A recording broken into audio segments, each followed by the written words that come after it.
Hi there, this is Anita Kejriwal. Today I have a beautiful watercolor card made from the Altenew Perfectly Perfect stamp, and I'll be using the stamping and masking technique to make this card. For this I am using watercolor paper. This watercolor pan set from Little Birdie, you can use any one of your choice, a watercolor brush, some water and some tissue paper. So let's begin. Before we start, we have to create the masks for our stamps. I am using normal copier paper or Xerox paper. On this I have stamped the images that I want to paint with the Altenew ink. It's one of the best inks I have used and it's waterproof and permanent and really very crisp. So stamp the images that you want to create and then cut them out like this. And now I'll start stamping and creating my composition. So first stamp the main focus flower. That is the main flower that I'm going to add to my composition, and now I'm going to build around this whole thing using the masks that I have created.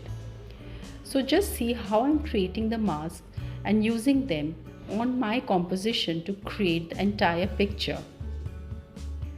So now I'll begin stamping, and with the stamp I'll be creating layers with the masking that I have used.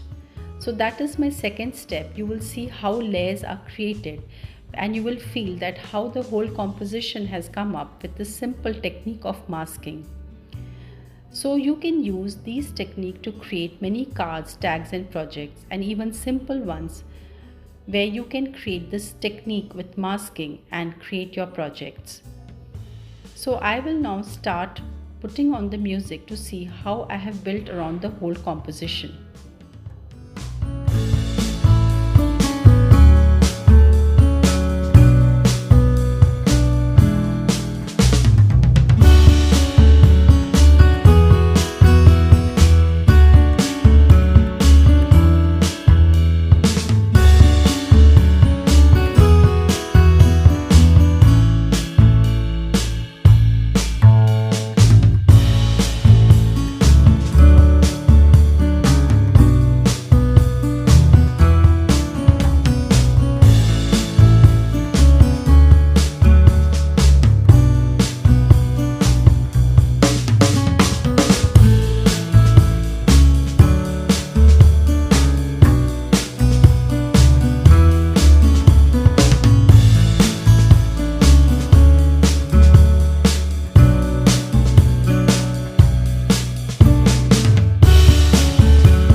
So now that my whole composition is ready, you see how beautifully you can use masking to create your floral compositions.